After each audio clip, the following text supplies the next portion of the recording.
Hey guys, what's going on? Paul here. Welcome back to another Cardano video. If you're new, make sure you hit the subscribe and the notification bell so that you never miss a Cardano update. Also, please do consider giving the video a like, leave a comment below or share it out there. That really does help with the YouTube algorithm. So what I'm going to concentrate on today in this weekly review is looking at the price action that we had this week. We set new all-time highs, which was great to see for the ADA price, pulling us out of that, I suppose, stable coin narrative that we have had for the last month. I will talk about the charts and levels and stuff like that. The other big aspect I want to look at is the Occam Fi IDO. I will give my own perspective on that. They had their launch this week. Didn't go as planned, I would say. There is lots to be improved on, but I will jump into that and give my own perspective on it. Also, talking about a few other bits that are going on, the Plutus Pioneers program, where over 1,000 people are learning and being taught how to build smart contracts on Cardano. Yoroi released a beta version of their DApp connector, which will be, I suppose, Cardano's version of MetaMask. So we will take a look at all of that. And look, let's just jump into it.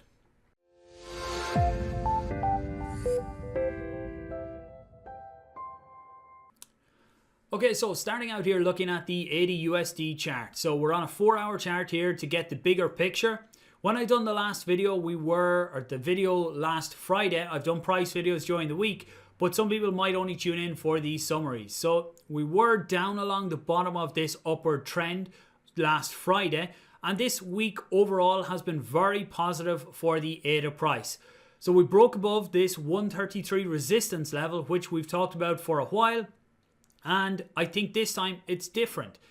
When we have previously broke it twice back here when we set the all-time high of 149 and again on the Coinbase listing, but we plummeted straight back down through it both times. And again, you see this here, $1.33 to 35. We struggled with here, all here as well, and then in around here.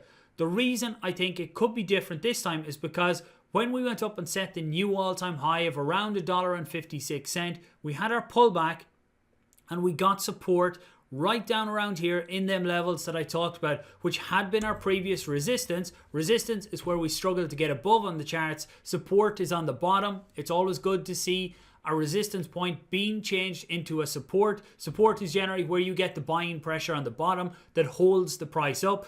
So again, if this has now been set as our new bottom, that will be very positive for Cardano. Again, we need to watch and see how it goes over the next few days and even the next week to see, do we hold these levels? What is good to see this time as well is when we were testing along the bottom side here, we had our run up and then a pullback from 133. This point here at around 126, 127 was a higher low than down here. So a higher low is basically where the bottom of the pullback is. Where is that low? Is it higher than the last one? So from here to here, then with the run up and the pullback. So yes, this here once again is a higher low than down here. Run up, pullback, and this point here at around 138, 39 is a higher low than this point here. So what you're looking at is the market is stepping up. A market never goes straight parabolic green unless you're Dogecoin. What you need to see is that you get rise, pullback being higher than the previous pullback, and then moving up again, which is what we're seeing here. So I will be watching this fairly closely over the weekend to see how this plays out.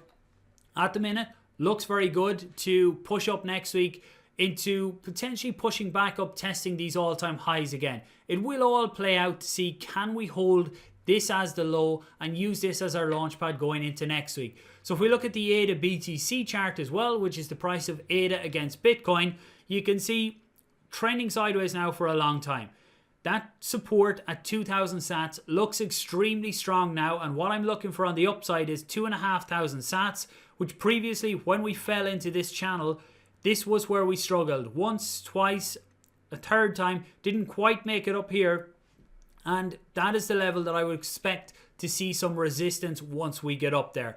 Looking at Bitcoin as well, just quickly, you can see after setting the all-time high at in around, we'll call it 65,000. Incredible to see them types of numbers, considering where we were last year as well.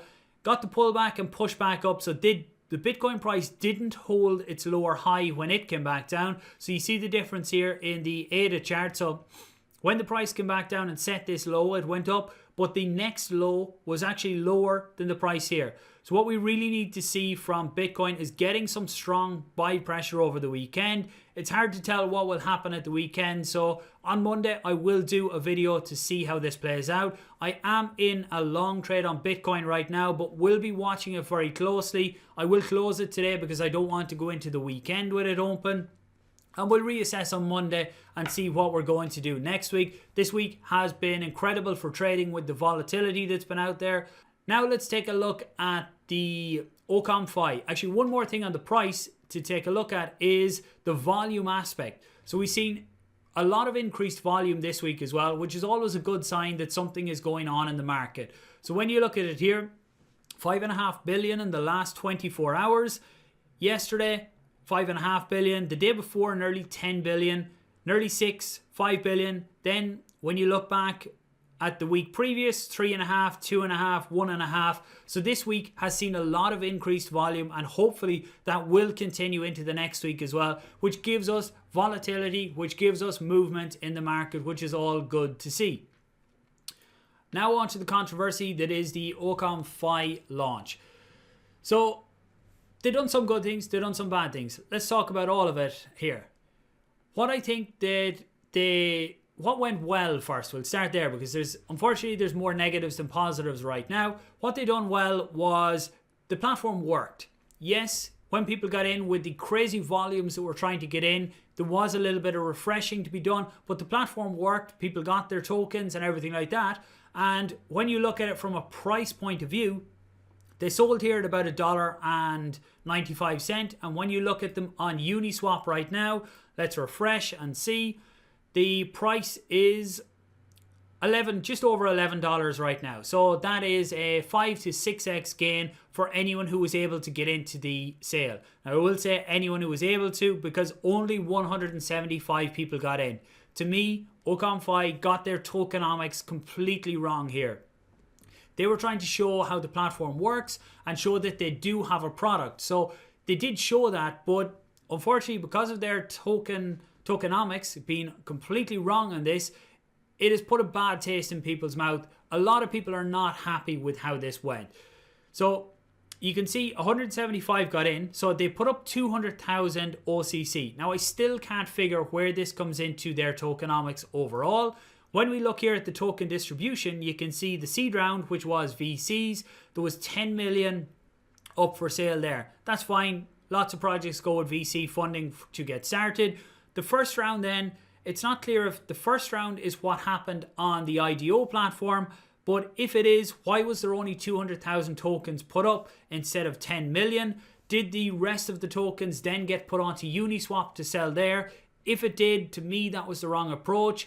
They should have been putting up at least a couple of million tokens onto their own platform. So in that way, you would have then seen a couple of hundred people or even 1,000 people being able to get in on the platform, show what it can actually do.